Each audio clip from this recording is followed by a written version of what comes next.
मैं फिर से सभी का स्वागत करता हूं यूट्यूब के स्पेशल बातें विद राहुल यादव चैनल पर।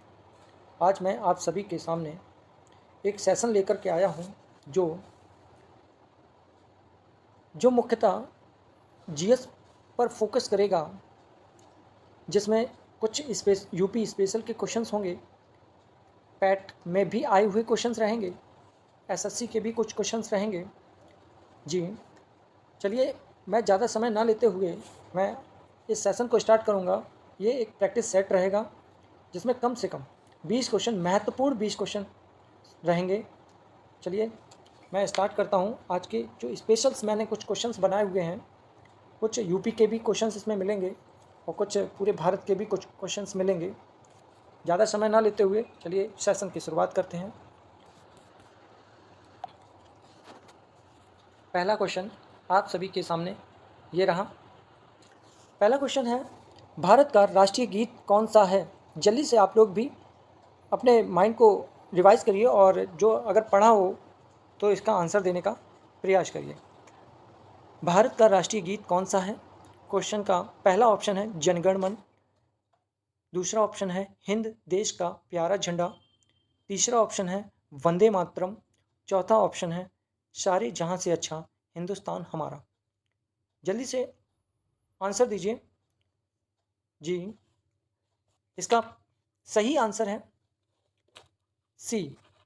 इसका सही आंसर है सी, वंदे मातरम। जी, वंदे मातरम पर इसका सही आंसर होगा। ज़्यादा बहुत ही इजी क्वेश्चन था, ये कोई खास नहीं था। मैं इजी से हार्ड की तरफ लेके चलूँगा। ऐसे क्वेश्चंस भी आएंगे जो आपको दिक्कत भी दे सकते हैं, ना भी आते हों। चलिए नेक्स्ट क्वेश्चन पर हम लोग चलते हैं। भारत का राष्ट्रीय गीत वंदे मातरम सर्वप्रथम कब और कहाँ गाया गया था? पहला ऑप्शन है 1886 कलकत्ता में, 1929 लाहौर में, 1896 कलकत्ता में, 1931 कराची में। ये चार ऑप्शन हैं आप सभी के सामने। बताइएगा जल्दी से कमेंट करके। इसका सही आंसर होगा ऑप्शन नंबर सी, 1896 कलकत्ता में। तो पहले भारत का राष्ट्रीय गीत वंदे मातरम सर्वप्रथम कब और कहाँ गाया गया? 1896 में कलकत्ता में। चलिए नेक्स्ट क्वेश्चन की तरफ बढ़ते हैं। भारतीय राष्ट्रीय प्रतीक में कितने शेर दिखाई देते हैं? बहुत ही इजी क्वेश्चन है, बताइएगा जल्दी से। ऑप्शन ए है 1, option B 3, option C 2, option D 4। इसका सही आंसर होगा ऑप्शन बी 3। जी, इस पर टिक लगा दीजिए। ठीक है, चलिए आगे चलते हैं। बहुत ही आसान क्वेश्चन था ये वाला। नेक्स्ट क्वेश्चन, भारतीय प्रतीक चिन्ह की आधार पट्टी पर अंकित वाक्य सत्यमेव जयते कहाँ से लिया गया है? ऑप्शन ए है Rigveda, option B Ramayana, option C Shatapatha Brahmana और ऑप्शन डी मुंडकोपनिषद। आपके सामने चारों ऑप्शन है, बताइएगा चारों ऑप्शन में से कौन सा आंसर सही रहेगा। इसका सही आंसर है option number D. Option number D is the right answer. चलिए आ गया समझ में। नेक्स्ट क्वेश्चन की तरफ बढ़ते हैं। भारत का राष्ट्रीय आदर्श वाक्य क्या है? ऑप्शन ए सत्यमेव जयते, option B Vande Mataram, Vande Mataram, option C जय जवान जय किसान, नंबर डी जय हिंद। ठीक है, आपके पास चारों ऑप्शन है, जल्दी से जवाब दीजिएगा।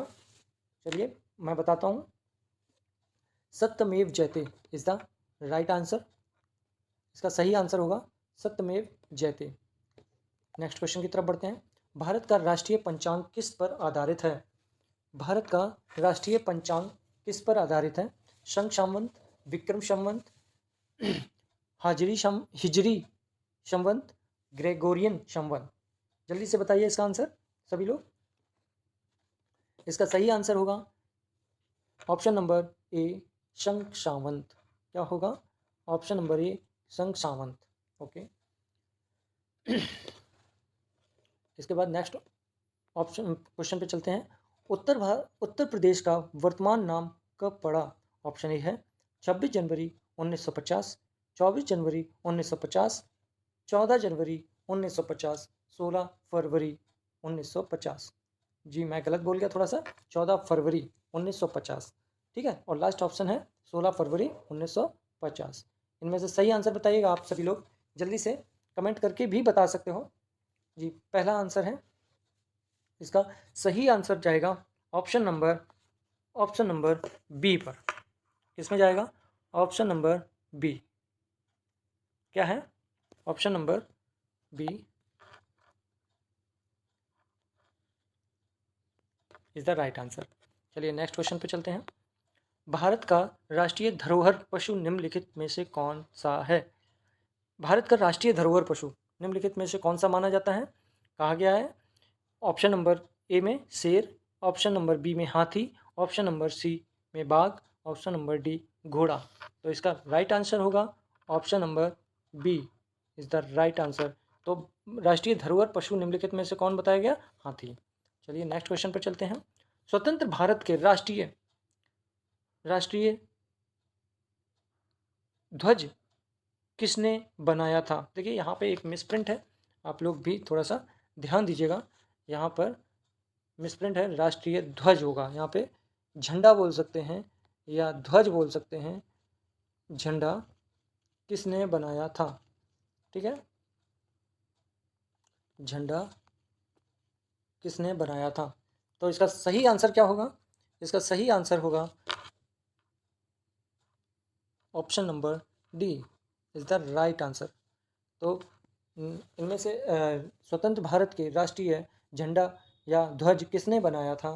तो Pingali Venkaiah is the right answer. चलिए नेक्स्ट क्वेश्चन पे चलते हैं हम लोग।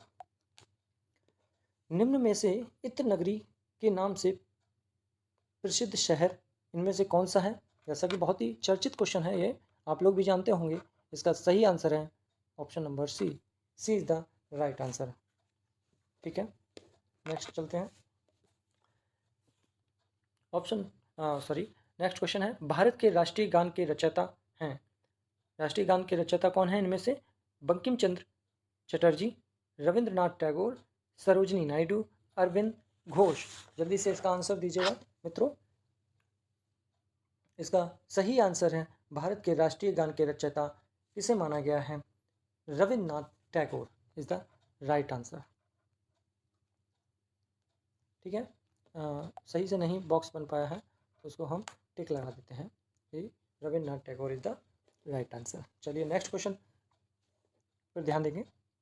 भारत के राष्ट्रीय ध्वज की लंबाई एवं चौड़ाई।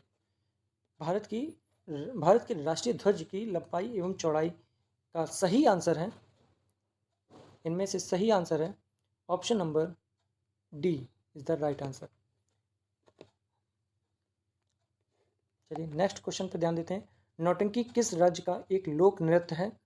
ऑप्शन ए है हरियाणा, ऑप्शन बी है केरल, ऑप्शन सी है उत्तर प्रदेश, ऑप्शन डी है मध्य प्रदेश। तो इसका सही आंसर क्या होगा? ध्यान दीजिए, इसका सही आंसर होगा सी इज द राइट आंसर। नौटंकी उत्तर प्रदेश का एक लोक नृत्य कहा जाता है या फिर होता है।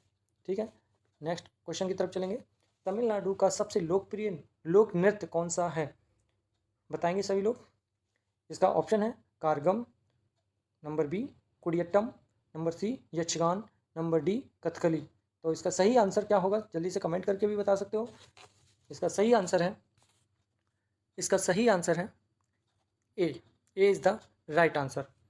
तो क्या होगा? A is the right answer. Karagam is the right answer. चलिए नेक्स्ट क्वेश्चन की तरफ बढ़ते हैं आगे। जगोई नृत्य किस राज्य का नृत्य रूप है? तो सही आंसर क्या होगा? ए ऑप्शन है उड़ीसा, बी ऑप्शन है मणिपुर, ऑप्शन सी है आंध्र प्रदेश, ऑप्शन डी है असम। चलिए इसका सही आंसर आप लोग बताएंगे। इसका सही आंसर होगा Manipur is the right answer.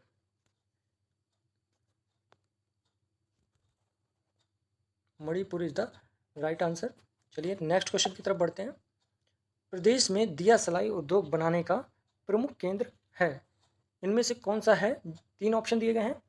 ए है सीतापुर, बी है कानपुर और सी है लखनऊ में सिलाई उद्योग बनाने का प्रमुख केंद्र बोला गया। अच्छा, ठीक है, इसको थोड़ा सा विस्तार में पढ़ते हैं। अगर हम लोग कहें सीतापुर किसके लिए प्रसिद्ध है, तो क्या बताएंगे? सीतापुर में किसके लिए प्रसिद्ध है? सीतापुर गन्ने के लिए, गन्ने का उद्योग यहाँ पर सबसे ज़्यादा होता है। और कानपुर आप लोग जानते होंगे, कानपुर चमड़े के लिए, चमड़ा उद्योग के लिए कानपुर बोला जाता है। तो बचा क्या आपका? C option. C is the right answer for this question. Lucknow दिया सलाई उद्योग बनाने का प्रमुख केंद्र माना जाता है। चलिए आगे चलते हैं नेक्स्ट क्वेश्चन की तरफ। यक्षगान किस भारतीय राज्य की लोक प्रस्तुति है?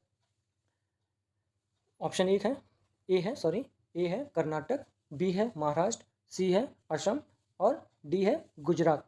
इनमें से सही आंसर होगा आपका कर्नाटक, यानी A option is the right answer.